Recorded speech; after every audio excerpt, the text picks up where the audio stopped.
right, welcome back to Top 5 Vinyl, where we show love to vinyl owners. Today I'm here with Jen. How's it going, Jen? It's going all right. How about you? Not too bad, not too bad. Before we get started, I want everybody out in YouTube land to subscribe, like the channel, tell all your cool friends, all that amazing stuff you guys got to do out there. With that being said, can you tell me the last vinyl record that you bought? That would be Negative Spaces by Poppy, which is this kind of metalcore, new metal love letter to the early 2000s. Hmm, okay. And can you tell me the first vinyl record that you ever bought? That would be Hold the Girl by Rina Sawayama. Hmm. Do you remember where you got that album from? I got it at Sunrise Records, which is this chain store in Canada. They kind of carry a lot of what you would see at Target, Hmm. though a lot of those Target exclusive variants are just like the indie shop exclusive variants up here in Canada. Hmm. Um, and it was just a chain store in the mall. It used to be called HMV, but then they bought out HMV because HMV went bankrupt. Okay. Okay. Okay. Um, Growing up, was there a record player in the house? Yes, Hmm. but when I was very little, we live in a city where when it rains, it floods in your basement sometimes. Hmm. So a lot of my dad's record collection got damaged in that. Hmm. So our record player kind of was sequestered away in like a side room until I started collecting records myself. Okay. So how did you get into collecting records? Like, what was the motivation? I just loved certain albums so much that I kind of wanted to own them physically Hmm. because streaming is very ephemeral. And as someone who works in tech and is in that field of study, you're kind of aware that when it comes to things that are online, you can never really trust it to be there forever Yeah. because copyright and like link rot. So I figured, well, if I buy the music physically, I have it forever. Right. Right. Absolutely. Okay. Um, in your record buying heyday, did you have a favorite store to go to? I do have a favorite store to go to. It's called Dr. Disc. Hmm. And it's just downtown in my city. Hmm. It's like they have a really good used section. Okay. Okay. Um, do you have a favorite brand of record player? I've only had experience with the one record player my family owns, which is Okay. a Kenwood 2070 direct drive, and I think it's from the early 70s. Hmm. Oh wow. Okay. Okay, cool. And you mentioned that there was a record player in the house. Like, do you remember being able to like actually touch it, or was it off limits from did your dad not you want you touching it, or It was so off yeah. limits. Okay. It was broken for a while too because the it didn't spin at the correct speed. It was Hmm. about 20% slower. Okay. So we had to go get it fixed shortly after I started collecting, but after we got it fixed, I'm now allowed to touch it because Right, I'm the only right. one who uses it now. Exactly. Okay. And can you tell me, have you ever bought the same record twice for any reason? Yes, because one of the albums here, it's Mercurial World by Magdalena Bay. Mm-hmm. I bought the standard edition's first anniversary re-release, where it's like Okay. this white disc with purple marbling, but it didn't have the complete track list, and I really love some of the deluxe tracks. Mhm. But the deluxe record was a exclusive release. They were a very small group at the time, so I had to go on the secondhand market to buy it. And when it came to my house, I was like, oh wait, this is an autographed copy too. Oh, wow. So that was a really awesome little find. Okay, that's cool. That's good logic. Okay. Yeah, All right, Jen. Well, that being said, this is top five vinyl. Can you show me the fifth vinyl record that you have in front of you? that would be Gord's Gold by Gordon Lightfoot. This album, it has a lot of memories attached to it for me because being Canadian and having relatives who were a lot like alive, like young to middle-aged adults in the mid 70s, they listened to a lot of this music back when it was released. So as like a small child going up to my grandparents' house, they would always play this in the car. Mm, And I really grew to have an appreciation for Gordon Lightfoot as a whole because he's an amazing songwriter, amazing vocalist, amazing guitarist. And normally I'm not that into greatest hits compilations, but this has a couple re recorded versions of his earlier work. And it's just a really good introduction to the front half of his discography. mm, It's just gorgeous. mm. Gorgeous, Nice. gorgeous album. Okay. And I take it that's probably not one, but let me ask you this. Have you seen any of your top five perform live before? No, but I will be seeing my number one live in May. Okay, congratulations. Yes. When we get there, we'll have to point that out again. Okay, all right, Yeah. cool. So that was your number five. Let's go ahead Yes. and take a look at your number four.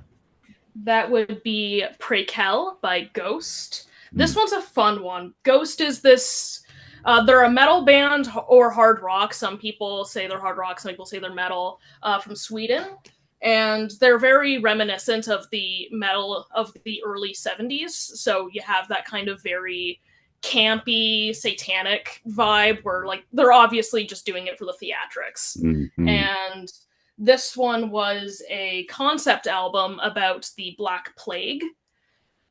So it's kind of got this medieval grand theming, but at the same time, it's willing to have a little bit of fun. It's willing to be a little silly.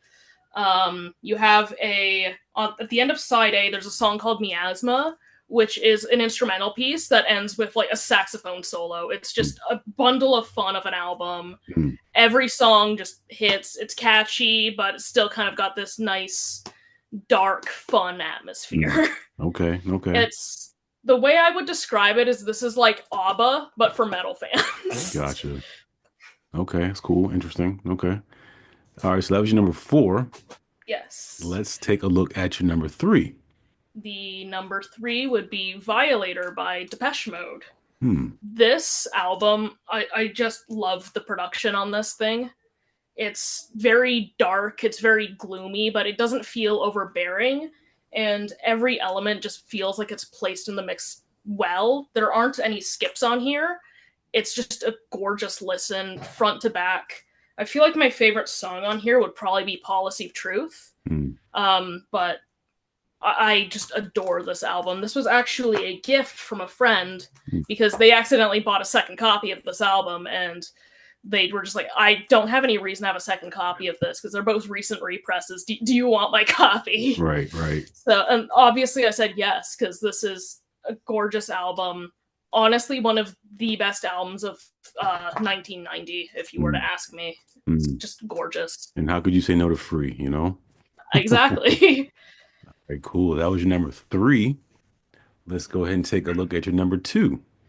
This is Desire I Want to Turn Into You by Caroline Polachek. Hmm. It's a this was actually my favorite album from 2023 as a whole. This was my album of the year. Hmm. It's this gorgeous maximalist pop record, very natural production, so very large emphasis on like Spanish guitars. There's like a lot of ambient synths. At one point, there is a bagpipe solo that Hmm. somehow works. I have no idea how or why it works, but it does. Okay. And her vocals are just gorgeous. Like, they're very operatic and theatrical in nature, but it's still very much a pop album. And every single track on here is just absolutely gorgeous. Any And I artwork on wanted the to back of that thing? it's just like some ants, like an ant Okay. trail, but I wanted to show you the disc for this one because this is the I believe this is the only the first of the two colored vinyl I have to show. Hmm. It is this gorgeous Hmm. metallic copper Yeah, I color. like that. And if I get my flash for my phone, you can kind of see that Huh. it looks like actual metal. Yeah, that's pretty nice. Yeah. And Wow. it's just this gorgeously produced. It's very lush, is the word I would use to describe it. Hmm. If you're a fan of Kate Bush, you will adore this album. It Hmm. is just beautiful front to back. Would you say you have a favorite song or songs on the album? Absolutely. I Bunny is a Rider is a good song. It's kind of about being unavailable because you don't want to deal with anyone.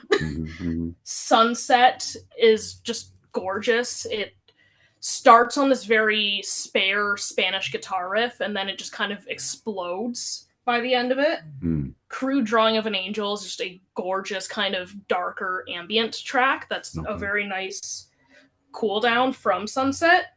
And Blood and Butter is just gorgeous. It's the one with the bagpipe solo on Huh, it, and okay. it's just very bouncy, very lush, very natural. Mm. It's a perfect album for springtime, honestly. Every spring I just spin this Nice. nonstop. I got you. I got a couple albums like that myself. Okay. All right, Yeah. cool. Jenna, for the grand finale, what do you have for Yes. number one? That would be Imaginal Disc by Magdalena Bay. Mm. I'm seeing them live in May. Nice. Accidental rhyme there. Mm-hmm. This was my favorite album for all of 2024. Mm. I managed to get this on pre-order because Magdalena Bay, one of my favorite pop groups, and I listened. All the singles had been out by that point. By the time they announced the pre-orders, and I adored every single one of them. So I figured I'm gonna pre-order this, and it came on these gorgeous blue discs.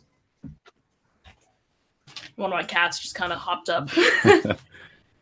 Yeah, it's pretty also. Yep. Yeah. And this album is just, it's gorgeous. It was born from the group. They wrote it while touring for their debut. So this is their second album. They were listening to a lot of Pink Floyd while on the road. Mm-hmm. So the album has a lot of strong thematic influences from The Wall and Animals. Mm. Though it's a synth pop album, so it sounds like synth pop. Okay. But it's just this gorgeous album, like thematically, lyrically, sonically, about identity, evolution, and like our relationships with each other as people. Mm.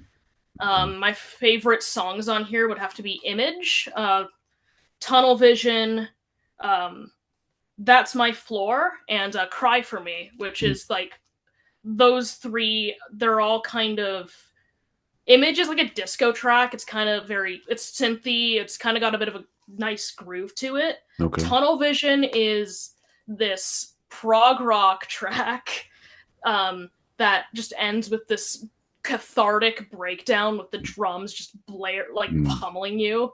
And Cry For Me is just this gorgeous tribute to ABBA. Nice. Like, it's just gorgeous album, like through and through. All right, cool. Well, Jen, thank you so much for sharing your top 5 with me. I appreciate it.